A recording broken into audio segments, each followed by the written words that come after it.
सती चरित्र का वर्णन यहाँ किया गया है। सच्ची भक्ति कैसे की जाए, ये एक सच्ची पत्नी से सीखना चाहिए। सुखदेव जी कहते हैं, राजन, सच्ची स्त्री पति का कल्याण कर देती है। अपना तो करती है लेकिन पति का भी कल्याण कर देती है। इसलिए स्त्रियों को हमेशा सच्चा खरा उतरना चाहिए पति के सामने। और अधिकांश हमारे देखा जाए तो स्त्रियां ज्यादा दान करती हैं, माताएं। पति का कर्म है कमाना और पत्नी का कर्म है घर को चलाना और उसमें से दान भी करना थोड़ा सा। पति करे, पति को टाइम नहीं मिलता, लेकिन थोड़ा बहुत घर में ग्रस्त में तुम रहती हो। न जाने कितने भूखे भिखारी संत दिन में आते रहते हैं घर में। थोड़ा थोड़ा आटा ही चलने तो देते रहो। जो मांगता है घर से कोई भिक्षु खाली ना हो, यही दान है।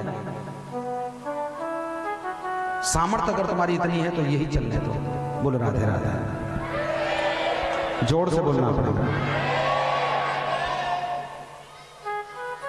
सच्ची भक्ति कैसे की जाए, ये एक सच्ची स्त्री से सीखना चाहिए। कुछ लोग कहते हैं, महाराज हमारा भक्ति में मन नहीं लगता, कैसे की जाए? इसके लिए एक सच्ची पत्नी से उसकी दिनचर्या पूछ लो कि तुम्हारी दिनचर्या क्या है। एक पत्नी का हर काम अपने पति की इच्छा को पूर्ण करने के लिए होता है।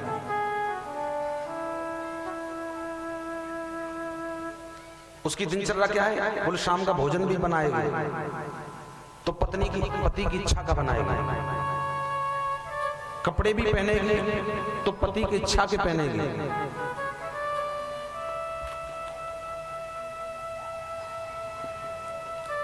स्त्री अगर चाहे तो घर को स्वर्ग बना देती है, अगर स्त्री अपने पे आए। और अगर स्त्री अड़ जाए तो घर को नरक का अड्डा बना देती है।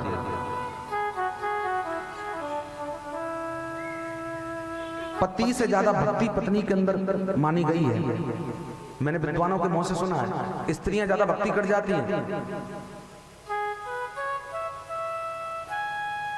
और ये प्रत्यक्ष तुम्हारे सामने देख लो, यहाँ कितने बैठे हैं और यहाँ कितनी बैठी हैं, है कि नहीं? पता पंडाल में सबसे पहले आगे बैठ जाते हैं।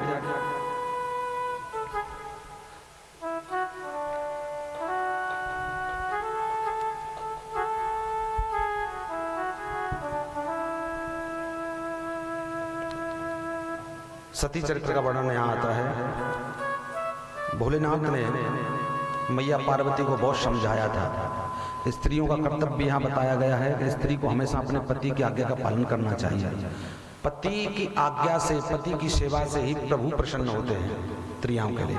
जो स्त्री अपने पति की आज्ञा का पालन नहीं करती उन्हें कष्ट भोगना पड़ता है। ये नियम है। उनको सुख दुख पूर्व जन्म में, उनको सुख दुख जो पूर्व जन्म में प्राप्त होते हैं वो पति की सेवा से प्राप्त होते हैं।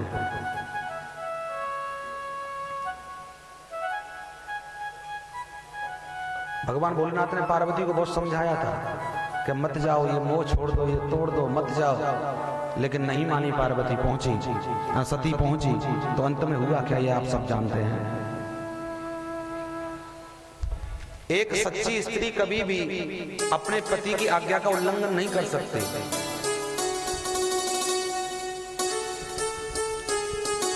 वो करना नहीं चाहिए।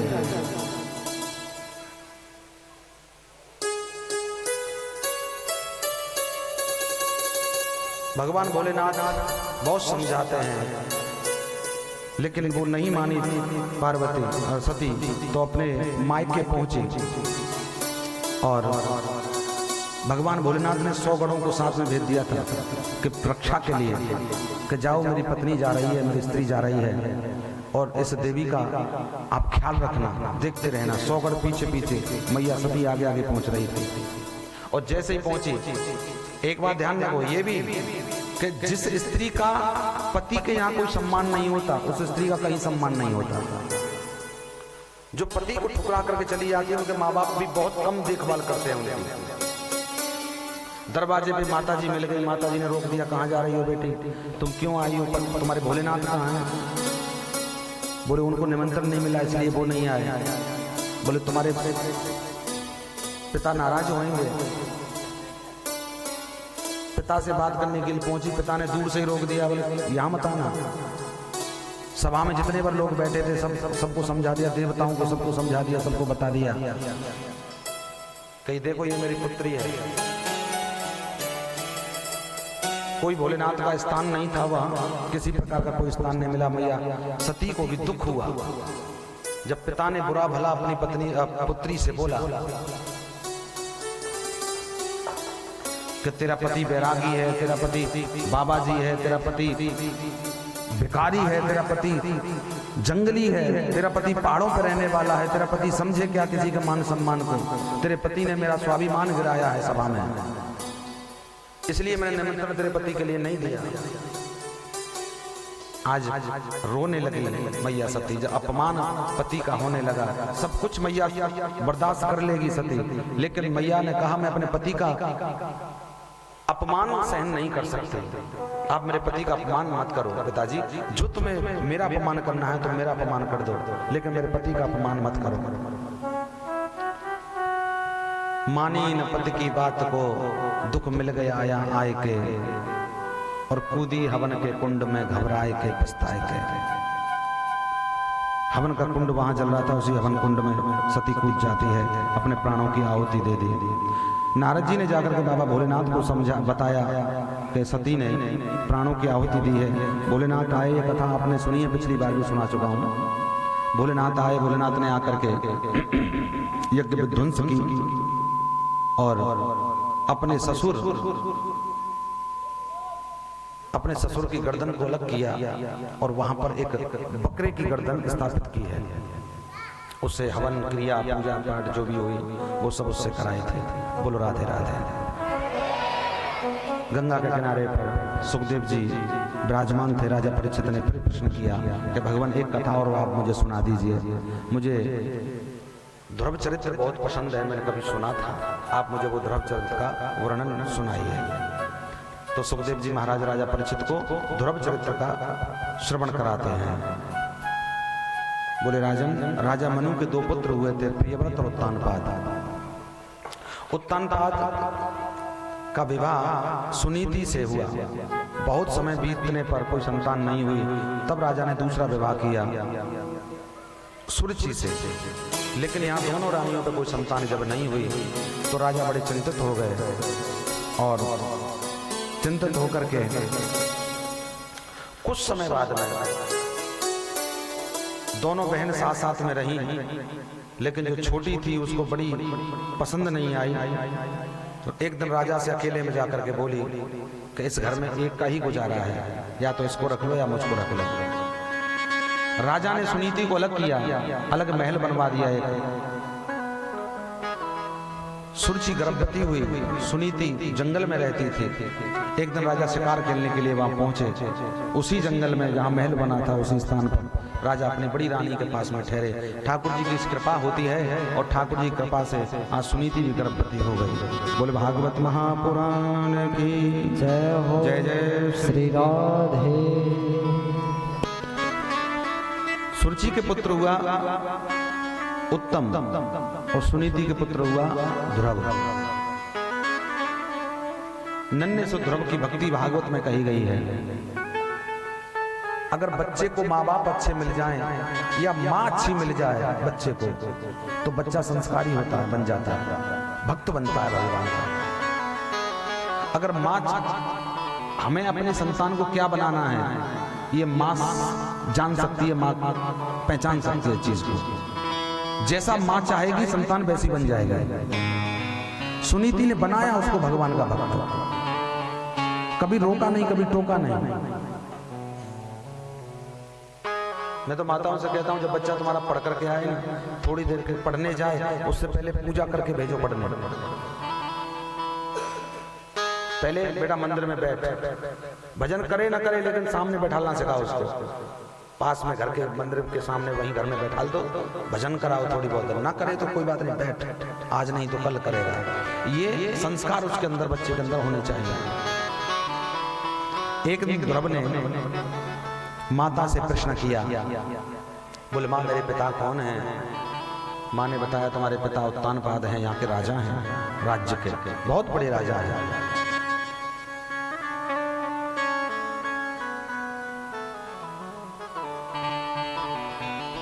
ध्रुव की अटल भक्ति है, प्रहलाद की अटल भक्ति है, जो भागवत में कही गई है, कथा में कही गई है। ध्रुव जैसी संतान को परमात्मा की प्राप्ति हो जाती है, प्रहलाद जैसी संतान को परमात्मा की प्राप्ति हो जाती है। एक नन्ही सी उम्र में नन्हा सा बालक भगवान की भक्ति को क्या समझे, भगवान को क्या जाने। यहाँ तो जवान लोग, बुढ़े नहीं जानते कि भगवान को पाने से होगा क्या और कैसे भगवान मिलेंगे। एक नन्हे से बच्चे के अंदर ये भाव उत्पन्न हुआ कि मैं भगवान को प्राप्त करूंगा, माँ मैं भगवान को प्राप्त करूंगा, माँ मैं भगवान को प्राप्त करूंगा। माँ ने भी आशीर्वचन दिए, आशीर्वाद, माँ का आशीर्वाद लिया, भगवान प्राप्त हो गए। रास्ते में गुरु भी मिल गए, नारद जी। जिन बच्चों को माँ का आशीर्वाद, पिता का आशीर्वाद मिल जाता है, उन पर भगवान निश्चित ही कृपा करते हैं।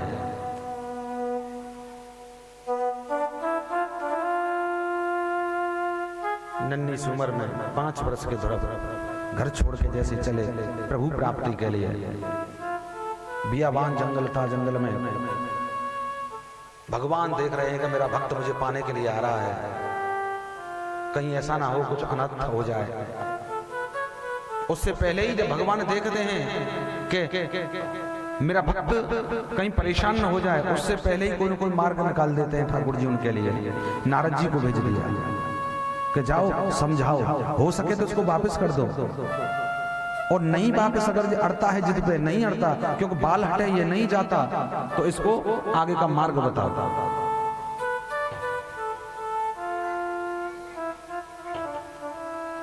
नारद जी सामने खड़े हो गए ध्रुव जी के, आकर के कहने लगे कि बच्चे कहाँ जा रहे हो, तुम कौन हो, कहाँ से आए हो? बोले मैं राजा उत्तानपाद का पुत्र हूँ, सुरुचि का पुत्र, सुनीति का पुत्र हूँ। कहाँ जा रहे हो? बोले प्रभु प्राप्ति के लिए, भगवान को पाने के लिए। नारद जी ने कहा भगवान ऐसे नहीं मिलते हैं। बोले पहले गुरु की जरूरत होती है भगवान को पाने के लिए, गुरु की जरूरत होती है। हाँ, तो बोले तुम ही गुरु बन जाओ। नारद जी के चरण पकड़ लिए, बोले तुम ही मेरे गुरु बन जाओ। नारद जी ने अपना शिष्य बनाया ध्रुव को, और ध्रुव को शिष्य बना करके शिक्षा दी, दीक्षा दी, और दीक्षा दे करके कान में गुरु मंत्र दिया। ईश्वर प्राप्ति अगर करनी है तो पहले गुरु बनाना पड़ेगा। गोविंद के दरबार में जाने से पहले गुरु के दरबार में जाना पड़ेगा। गुरु से गुरु मंत्र लिया जाएगा, और जो मंत्र तुमको मिलता है वो मंत्र ही परमात्मा तक तुम्हें पहुंचाता है। उसी मंत्र का ज्यादा जाप करना चाहिए जी।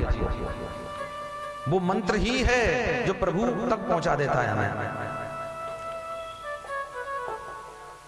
ओम नमो भगवते वासुदेवाय का मंत्र दिया कान में, फूंक दिया कान।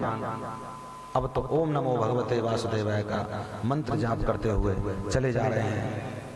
और जा करके हमारे यहाँ मधुबन है, आप आओगे कथा में, कथा में आप आओगे, जो जो आएंगे उनको हम दिखाएंगे मधुबन। पूरी लीला भी वहां बताएंगे। ये ध्रुव जी की लीला यहाँ हुई थी। नन्हे से ध्रुव ने इस जगह पर बैठ करके, इसी स्थान पर बैठ करके भगवान की भक्ति की थी, भजन किया था, यही भगवान को प्राप्त किया था।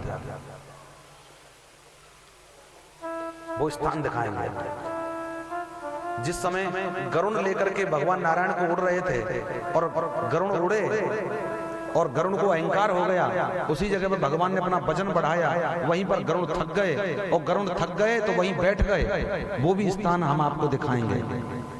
गरुण और गोविंद का मंदिर बना हुआ है आज भी वहां। वो सब आज कुछ भाइयों ने रजिस्ट्रेशन कराया है, रजिस्ट्रेशन आज हुआ है, नाम अंकित हुआ है। कुछ लोग जाने के लिए तैयार हैं यहाँ से। कह देंगे इन्हीं का बच्चा, इन्हीं को ले जाओ पकड़ के भैया, ये जाने, इनकी जिम्मेदारी हमारी है, हम टिकट लेके आएंगे। हाँ, तो ये सारी लीलाएं हम आपको वहीं दिखाएंगे, आपके साथ चलेंगे, घूमेंगे, पूरे ब्रज में घूमेंगे, आनंद लेंगे चकाचक। ध्रुव टीले पर जाकर के ध्रुव जी ने गंगा यमुना के किनारे पर और 5 वर्ष के नन्हे से ध्रुव ने भगवान का तप किया। ओम नमो भगवते वासुदेवाय, इस मंत्र का उच्चारण किया। भगवान प्रसन्न हुए और भगवान गरुण को लेकर के वहां से दौड़े। गरुण से कहा, चलो गरुण, मेरा भक्त मुझे बुला रहा है। और गरुण ने आकर के उसी छठीकरा पर आकर के, जहां हमारा आश्रम है छठीकरा पे, जहां बनने जा रहा है, उसी छठीकरा पर आकर के अभिमान हो गया गरुण को कि आज अगर मैं हूं तो भगवान जा रहे हैं, मैं वाहन हूं भगवान का, अगर मैं ना होता तो भगवान अपने भक्त के लिए कैसे जाते। तो वही अभिमान हुआ है, मेरे गोविंद ने वही अभिमान चूर चूर किया गरुण जी का, और वही गरुण गोविंद का मंदिर बना है आज भी। बोलो राधे राधे।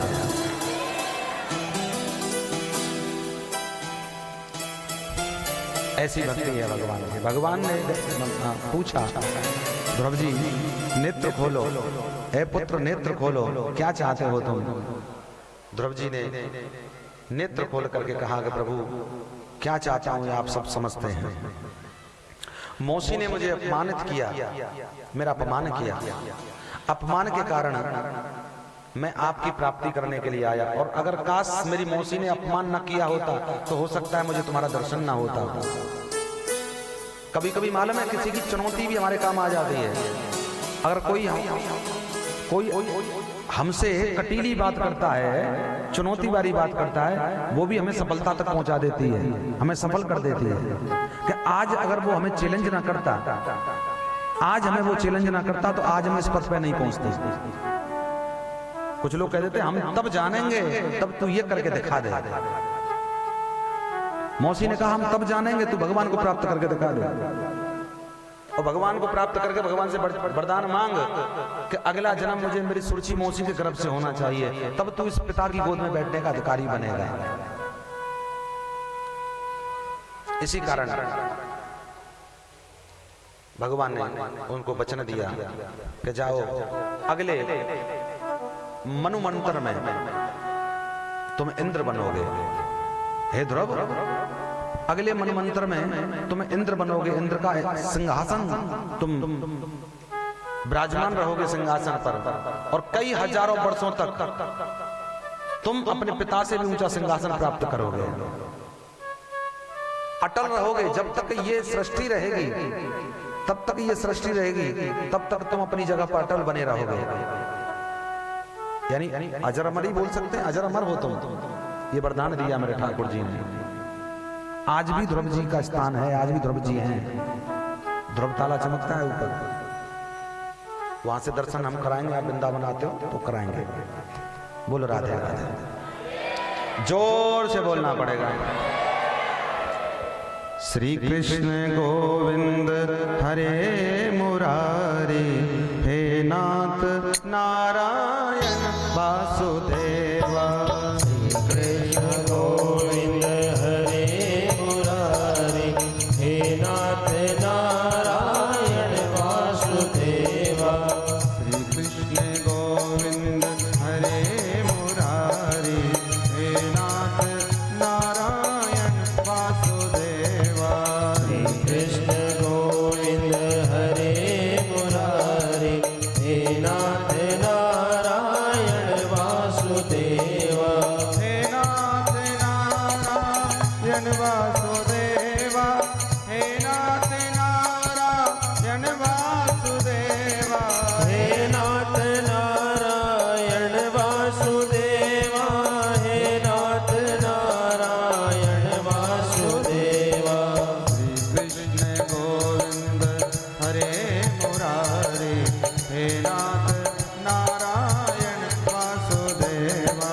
श्री कृष्ण गोविंद हरे मुरारी, हे नाथ नारायण वासुदेवा।